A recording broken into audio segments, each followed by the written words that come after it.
anyhow, the kidney, the always forgotten organ, the very important forgotten organ. How it is, we all know that sickle cell disease affects almost all organs of our body, but the problem is that we shouldn't wait until the progression of the disease till we are lost by the end complication. That's how early detection of sickle cell nephropathy will be of value. Okay, sickle cell nephropathy is a complication that affects morbidity and mortality, and it has been defined by the kidney disease improving outcome to be present in as high as almost 1/4 of our patients.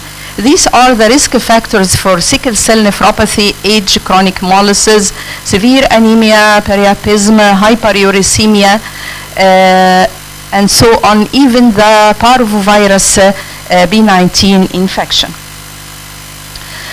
This is the pathophysiology of sickle cell nephropathy.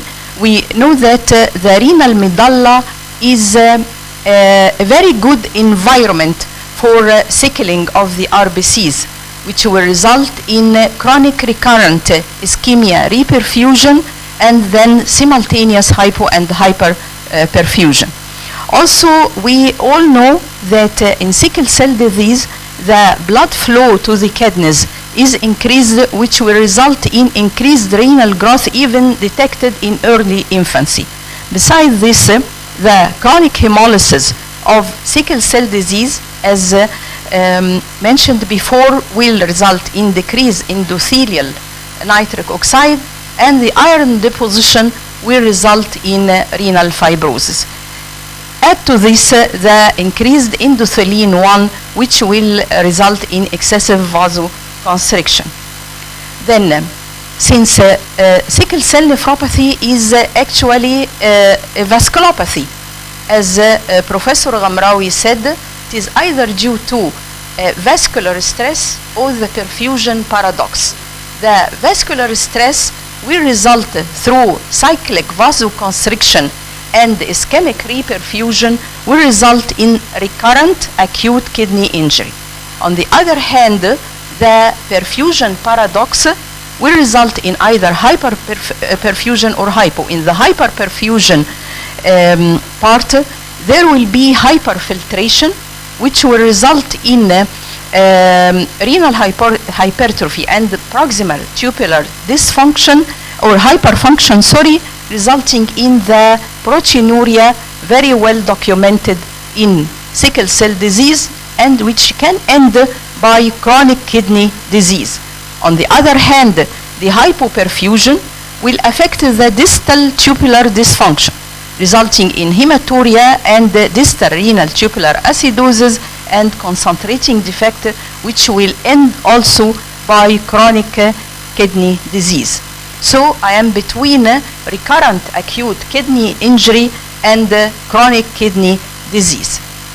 These are some factors which can predispose to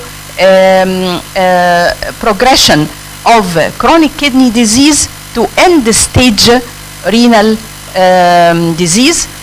Of course, the hypertension, whether pulmonary or systemic, the repetition or increased incidence of VOC, stroke, acute chest syndrome, even not only proteinuria, when we reach nephrotic range proteinuria, and some genetic markers can predispose to progression to end-stage renal disease.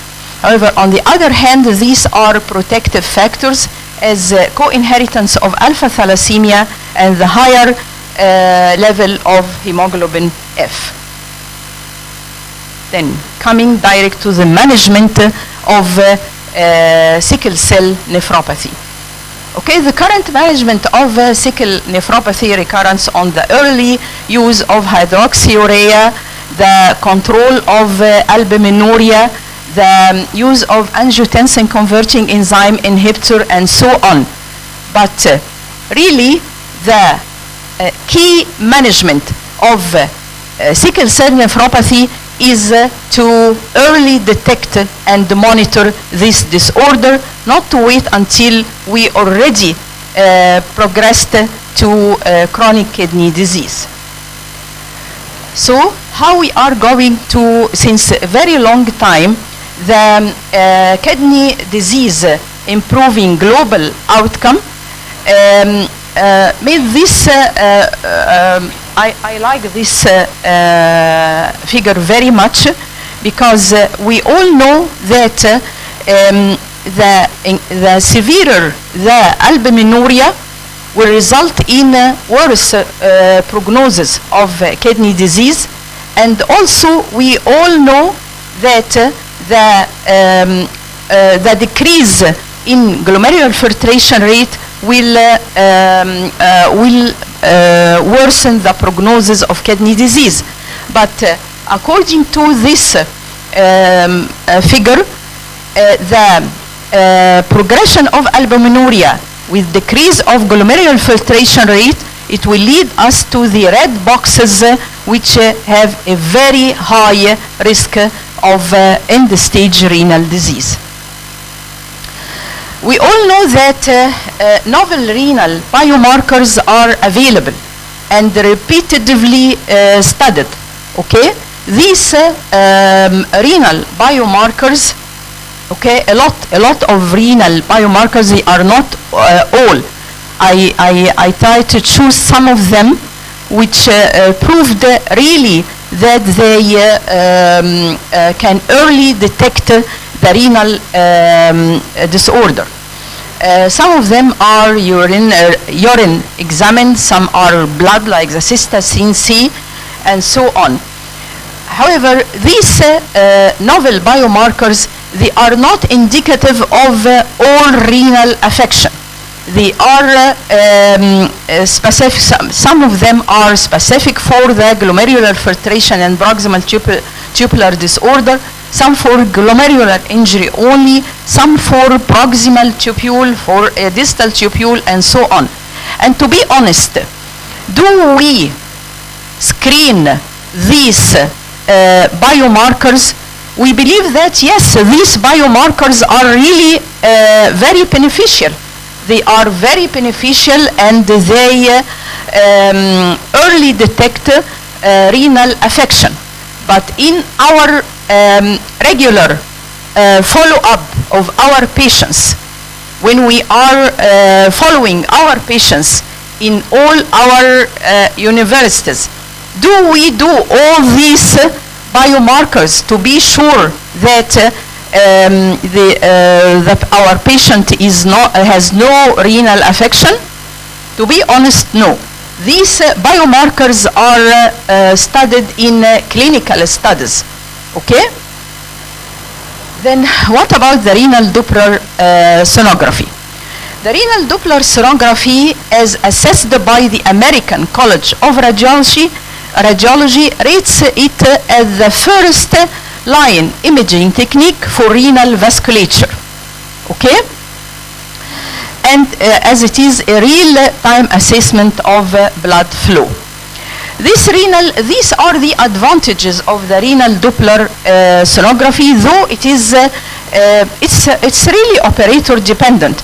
And thanks God that we have in our hospital Professor Hadil Muhammad Saif. She is a very eminent professor of radiology in Cairo University. She is very cooperative and patient, and she helps us a lot because this procedure is operator dependent. It depends on the experience and on the experience of the operator. Yeah, it's a bit time consuming, about almost half an hour for every patient. but the advantages, it's non-invasive, relatively low cost when we do it in Aborish, okay? And well tolerated, and it can be done since early infancy, okay? And it needs no sedation. These are the blood flow indices detected by renal Doppler sonography. The resistivity index for the impedance of blood flow and the pulsatility index. I'm not going to read them, okay? And the normal values for them. So a cross-sectional case control study, we carried a cross-sectional case control study in the hematology department of Aborish Hospital, Cairo University. It is Dr. Dalia Sayed who carried this study. She is one of the very promising future hematology staff, okay? Our main objective of this study was to use early detection of sickle cell nephropathy by a non-invasive technique.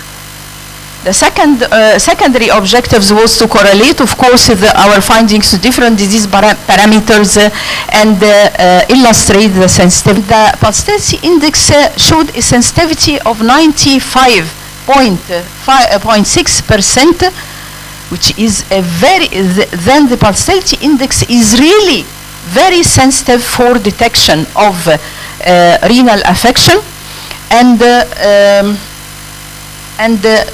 sorry, the resistivity index, sensitivity index was less,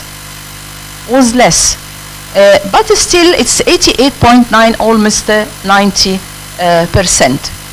And when I asked Dr. Hadil about the specificity, she told me, no, don't look for the specificity because none of these parameters are specific for a certain disease, okay?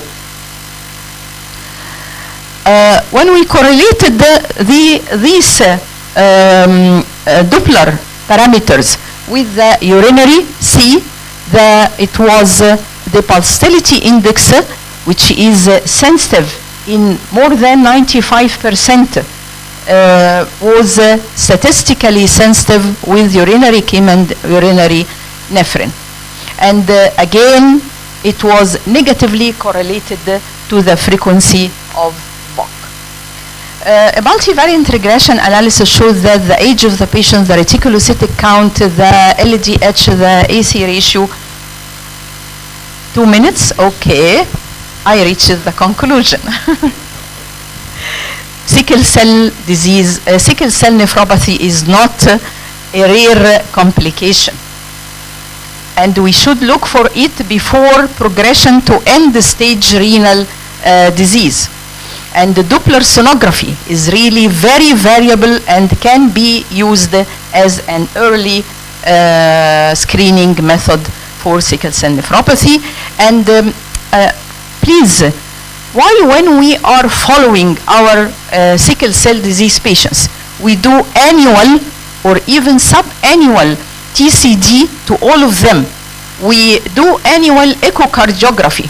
Why don't we do Doppler sonography, renal Doppler sonography? It can be done. It's easy, non-expensive, done in our hospital. We should include it in the standard care for our patients. Okay? This is my take-home message: early better than late, and don't wait. And of course, this is a very important take-home message: the teamwork. We cannot work without clinical pathology, without radiology, nephrology, and as Oswald said, believe you can and you are halfway. Thank you.